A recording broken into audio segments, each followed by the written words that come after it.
Meus irmãos, essa manhã eu quero convidar você para abrir a sua Bíblia no Evangelho de João. Nós vamos ler no capítulo 13, versículos 34 e 35. E essa manhã nós vamos meditar a respeito de um tema que é: todos saberão que são meus discípulos. João, capítulo 13, versículos 34 a 35. Pode deixar sua Bíblia aberta, que daqui a pouquinho a gente vai fazer juntos essa leitura.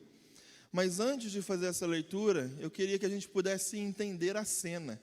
O que estava acontecendo no momento em que Jesus disse as palavras que nós leremos?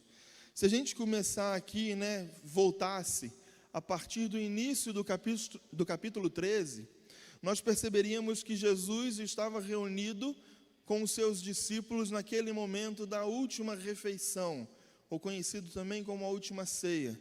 Jesus, já sabendo daquilo que o esperava, já sabendo que ele seria entregue à morte em favor dos homens, ele se reúne com seus discípulos, ele vai para Jerusalém, a fim de festejar a Páscoa, a fim de celebrar a festa da Páscoa, e ele se reúne com os seus discípulos para uma última refeição. Mas é uma última refeição significativa, onde Jesus ensina verdades eternas profundas para esses discípulos. E ali Jesus então ele chama para essa última refeição, sabendo aquilo que ele enfrentaria a seguir, ou seja, a morte de cruz, tudo aquilo pelo qual ele passaria.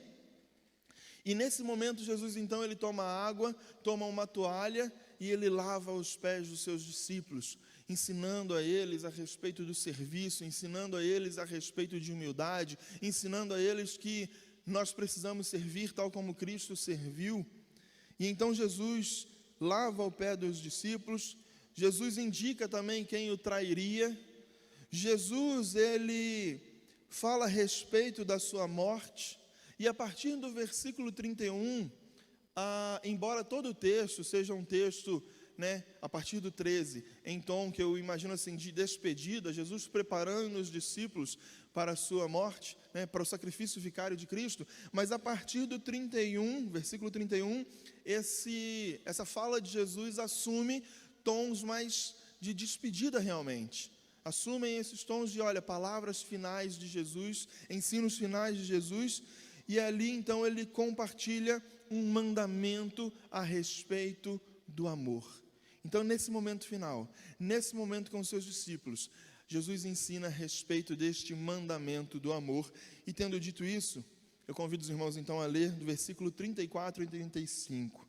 João 13, 34 e 35 diz assim: um novo mandamento dou a vocês, amem-se uns aos outros como eu amei. Como eu amei, vocês devem amar-se uns aos outros. Com isso, todos saberão que vocês são meus discípulos, se vocês se amarem uns aos outros.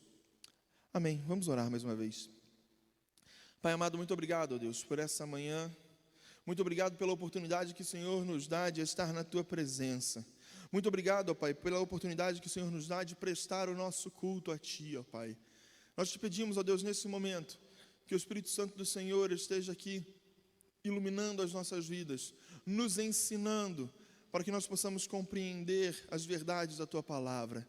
A Tua palavra foi lida e a Tua palavra edifica as nossas vidas. Por isso, Deus, fala aos nossos corações, por intermédio da Tua palavra. Edifica as nossas vidas, ó Pai, em nome de Jesus. Amém, amém.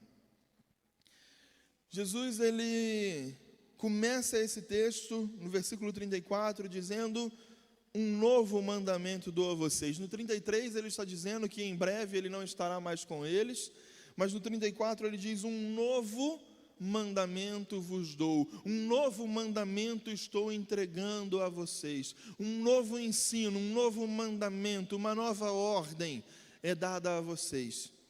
Mas como assim um novo mandamento? Em que sentido nós entendemos este novo mandamento que Jesus está entregando ali? Bom, para entender esse mandamento, ou esse novo mandamento, nós precisamos compreender que o judeu do primeiro século, ele olhava para o livro da lei, ou para a lei de Moisés, como um texto além de religioso, mas também como um texto jurídico, como um texto civil. Ele olhava como lei, realmente, né? Como um código de conduta.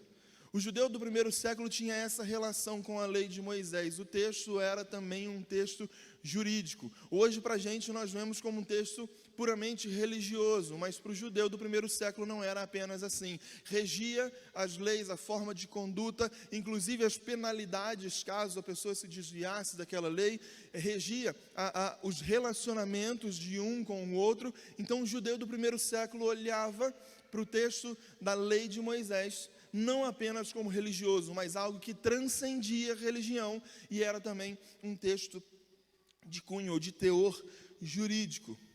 Só que o texto de Moisés, ele traz a lei, mas era preciso que se houvesse também uma interpretação da lei. Hoje em dia, quando a gente vai para o nosso Código Penal, por exemplo, a gente tem o código, a gente tem um texto, mas a gente tem aqueles que se debruçam sobre o texto para interpretar, para que nós possamos entender, então, de maneira prática o que significa aquele texto. Na época de Jesus também era feito assim. Os mestres da lei, os intérpretes da lei, eles tinham essa função. Eles olhavam para a lei de Moisés e, já que a entendiam como um texto jurídico, eles interpretavam a lei e transformavam, digamos assim, né, aquele texto complexo da lei em algo fácil para que as pessoas pudessem praticar no seu dia a dia. Então, por exemplo, a lei dizia que o sábado era dia santo, e o sábado não se deveria trabalhar. Inclusive lá em Êxodo 35 está escrito que aquele que trabalhasse no sábado, ele deveria ser punido até mesmo com a morte. Ou seja, isso está escrito na lei. Mas aí então, os mestres da lei se perguntam, tudo bem, não podemos trabalhar no sábado, mas o que é trabalho no sábado? Aí lá em Êxodo 35 também, vai dizer que, por exemplo, até mesmo acender fogo num dia de sábado era considerado trabalho. E a pessoa, então, poderia morrer por causa disso. Aí os mestres da lei olham para o texto e falam assim, beleza, acender fogo no sábado é trabalho, mas manter uma chama acesa não. Então, você pode manter uma chama acesa. Então, acende na sexta-feira, porque na sexta se pode trabalhar, e no sábado você só mantém aquela chama acesa. Por exemplo, os mestres da lei, a lei dizia que você, em relação ao sábado também, se a sua casa estivesse pegando fogo, você não poderia, sair, juntar as suas roupas, por exemplo, e deixar a sua casa, porque isso era trabalho, se você estivesse juntando em trouxas. Mas a roupa do corpo você poderia usar. Então o que você fazia? Colocava a roupa no corpo e saía de casa, porque aquilo não era considerado trabalho. Então os mestres da lei, eles encontravam, formas práticas de que as pessoas pudessem compreender a lei e ter a lei no seu dia a dia, na sua prática. E essa compilação de regras, que foi feita a partir da lei, somavam 613 mandamentos.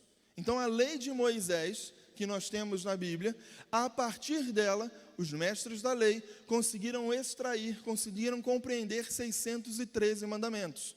Só que 613 mandamentos são muitos mandamentos, é muita coisa.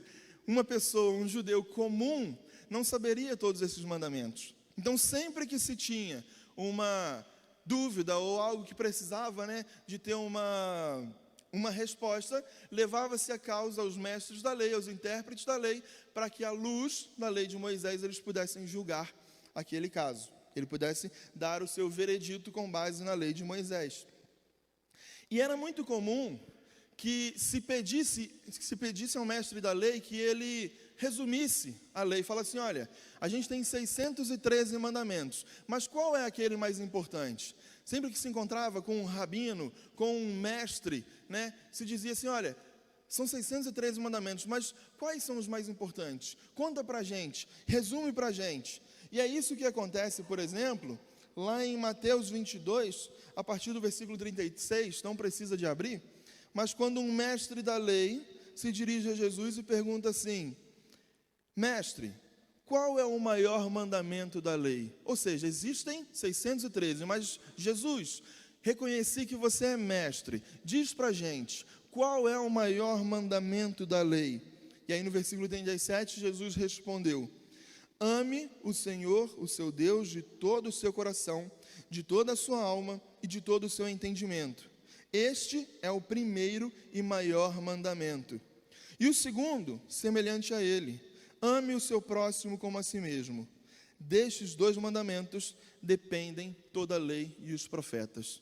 Então, quando perguntam para Jesus qual é o maior mandamento, Jesus responde: ame a Deus acima de todas as coisas e ame ao próximo como a si mesmo. A lei de Moisés pode ser resumida, de acordo com Jesus, nesses 2 mandamentos: amar a Deus e amar ao próximo. Amar a Deus de todo o seu entendimento e amar o próximo como a si mesmo. É o resumo que Jesus faz da lei de Moisés. Então, sabe quando o pregador está pregando, aí ele fala assim: olha, se você esquecer de tudo que eu falei, essa parte é a crucial e você tem que lembrar. É como se Jesus estivesse dizendo isso: olha, se você não conseguir guardar os 613, esses 2 você precisa guardar, porque toda a lei de Moisés depende desses 2. Só que o texto que a gente leu, de João, parece que Jesus está fazendo uma espécie de um upgrade da lei de Moisés. E antes que os irmãos falem assim: então você está falando que Jesus atualizou? Há pouco tempo teve uma discussão a respeito de atualizar a Bíblia. Não estou dizendo que Jesus atualizou a Bíblia. Por quê? Primeiro que se alguém pudesse atualizar, esse alguém seria Jesus. Jesus é o único que tem prerrogativa para isso. Ele é o Filho de Deus e é o próprio Deus. Mas o mandamento continua o mesmo. Porque qual é o mandamento? Amar ao próximo. Amar ao próximo é um mandamento. E eu lembro que eu preguei há um tempo atrás aqui na igreja, e eu já citei a respeito disso, e estou citando mais uma vez, que, na verdade, quando Jesus diz que a lei de Moisés ensina a amar o próximo como a si mesmo, o mandamento, a lei, é amar o próximo. Como a si mesmo é a unidade de medida. Então, como que eu vou amar o próximo? Como a si mesmo. Só que agora Jesus está elevando esse nível, dizendo assim: como que você ama o próximo? Da mesma forma como Cristo amou. O mandamento é o mesmo, mas agora Jesus está intensificando a forma com a qual se deve amar, a forma com a qual nós devemos mostrar amor. Ou seja, a tônica do amor ao próximo é a mesma, mas a medida com a qual se deve amar, Jesus evoluiu. Por isso ele ensina: um novo mandamento vos dou. Agora nós estamos intensificando. Se a lei de Moisés ensina que eu devo amar o próximo como a si mesmo, Jesus diz que eu devo amar o próximo como Cristo amou. Só que parece uma mudança pequena, porque o mandamento continua basicamente o mesmo. Parece uma mudança pequena, mas na verdade não. Essa mudança que Jesus faz, ou essa intensidade que Jesus coloca aqui, na verdade muda tudo. Muda completamente a forma com a qual nós devemos amar o próximo. Porque antes eu olhava para o meu próximo e falava assim: como eu vou demonstrar o meu amor por ele? Agora eu olho para o meu próximo e o meu desafio, e a pergunta que eu me faço é: como eu vou demonstrar para ele que Cristo o ama? Como eu vou fazer com que ele se sinta amado por Cristo? Não é mais como eu amo, mas é como Cristo ama essa pessoa. Eu olho, por exemplo, para o meu inimigo, e o meu desafio é: como eu vou demonstrar o amor de Cristo para o meu inimigo? Eu olho para o ímpio e vou me perguntar: como eu vou demonstrar o amor de Cristo por ele? Eu olho para minha esposa e pergunto: como eu vou demonstrar o amor de Cristo para ela? Como eu vou fazer com que ela sinta que Cristo a ama?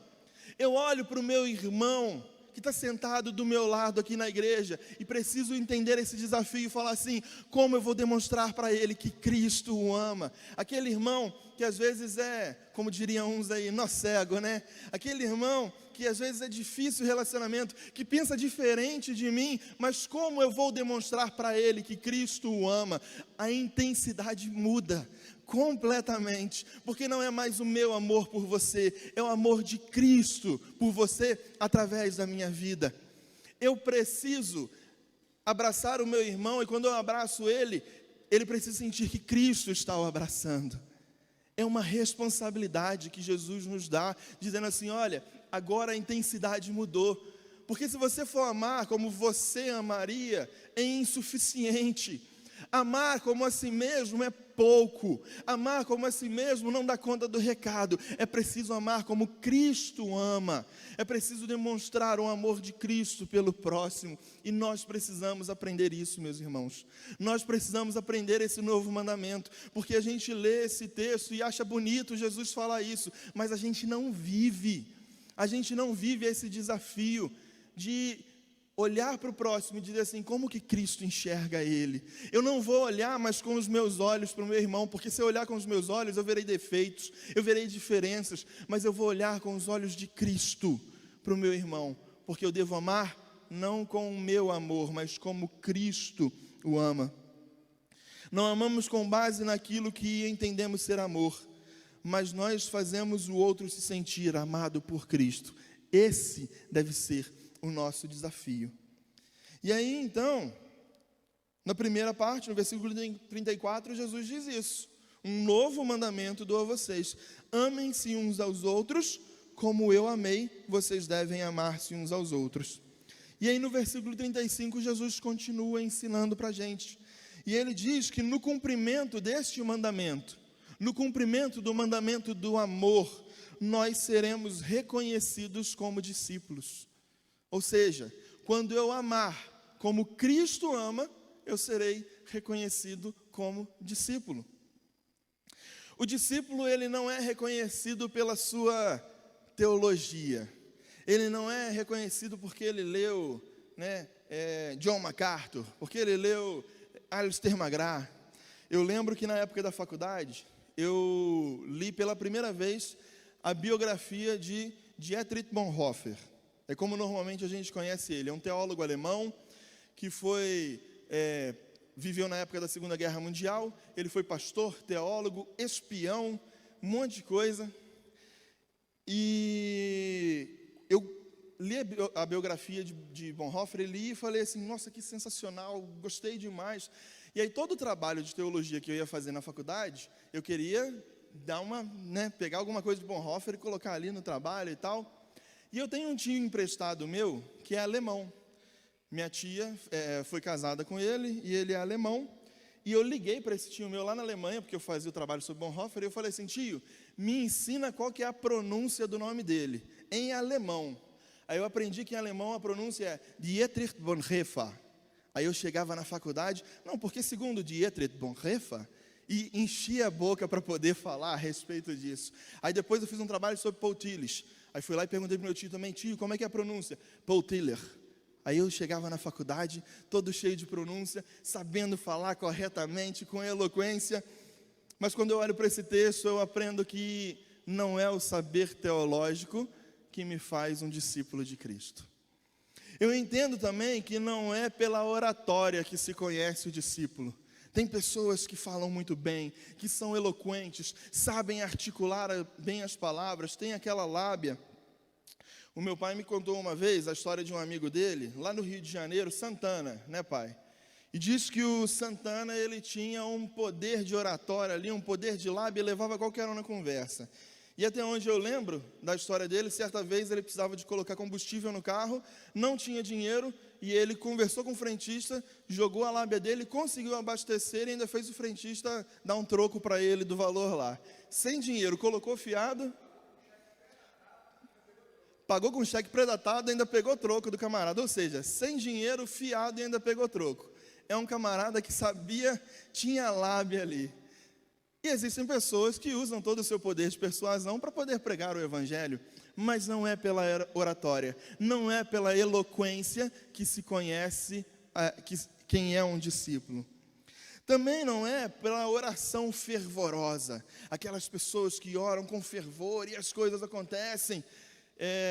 Eu quando ando de ônibus, eu acho muito curioso que, já viram aquele pessoal que vende, bala no ônibus?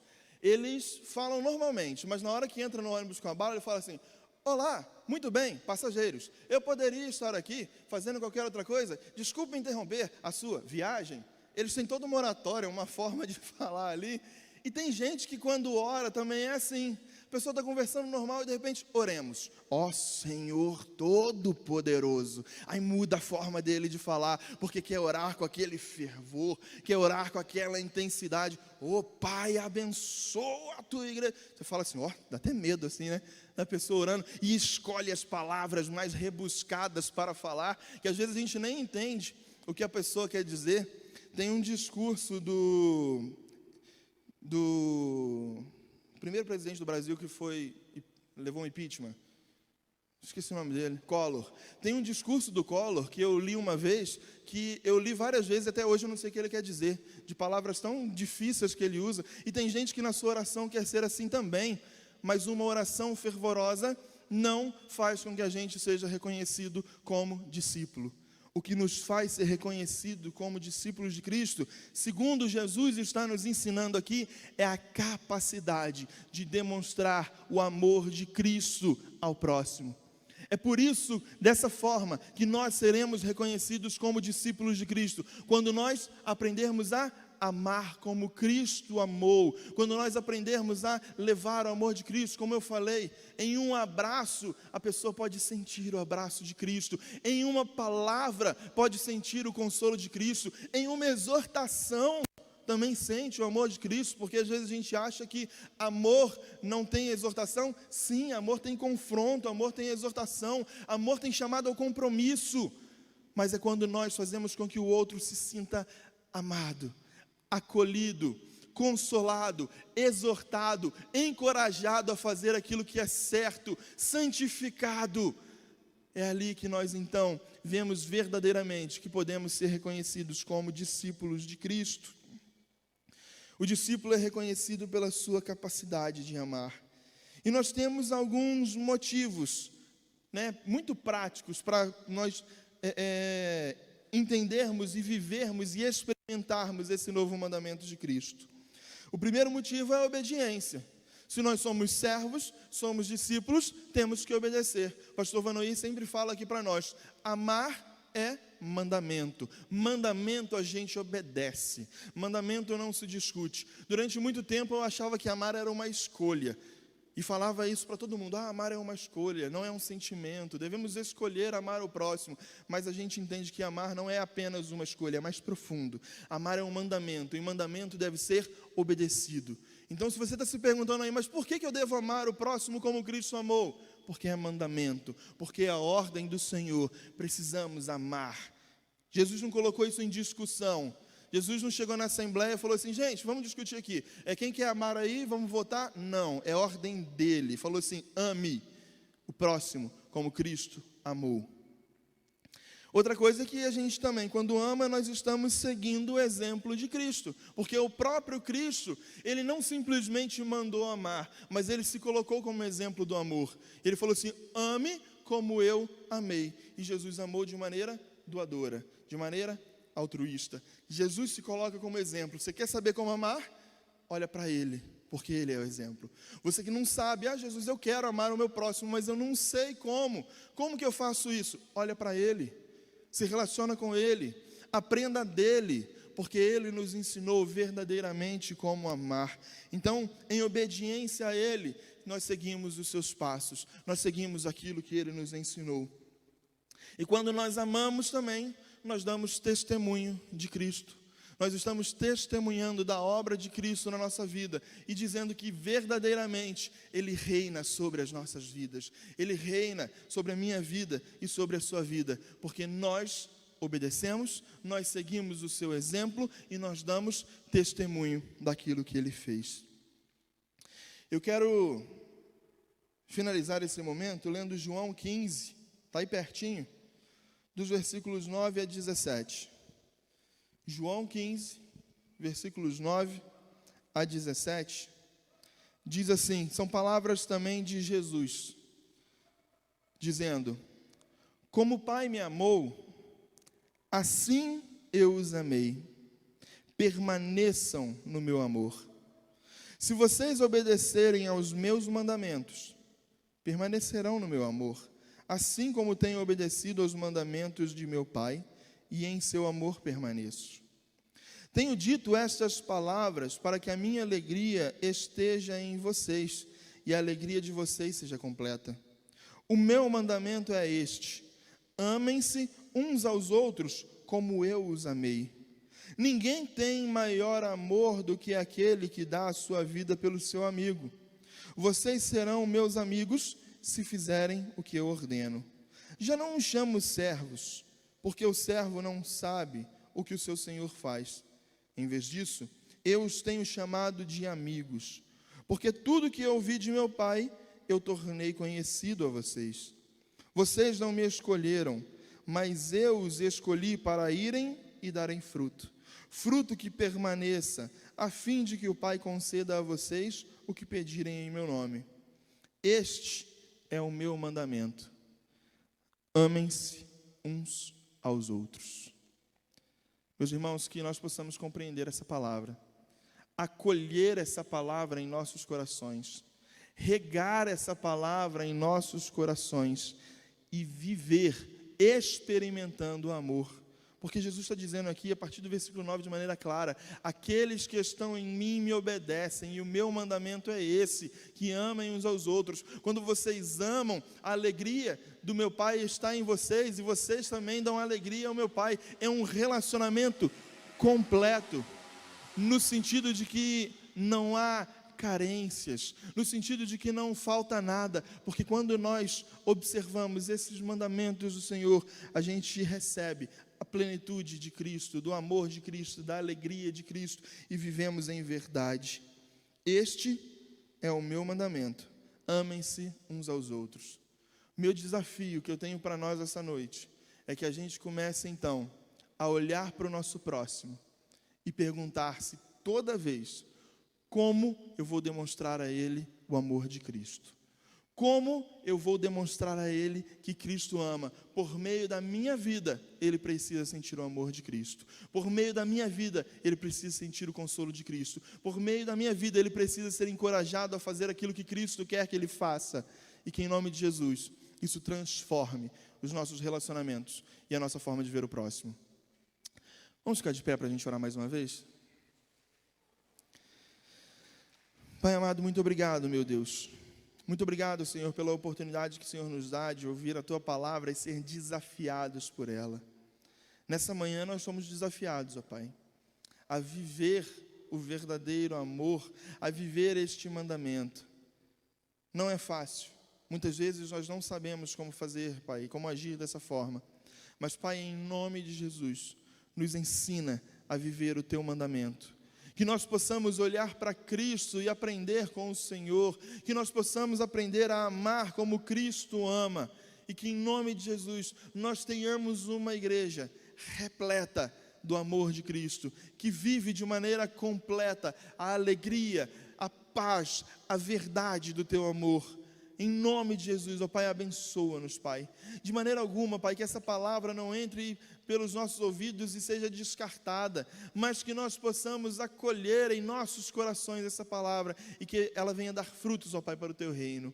Ensina-nos, ó Deus, a amar como o Senhor ama. Em nome de Jesus, ó Pai, para a honra e glória do Teu santo nome, assim nós oramos, ó Deus. Amém, amém, amém.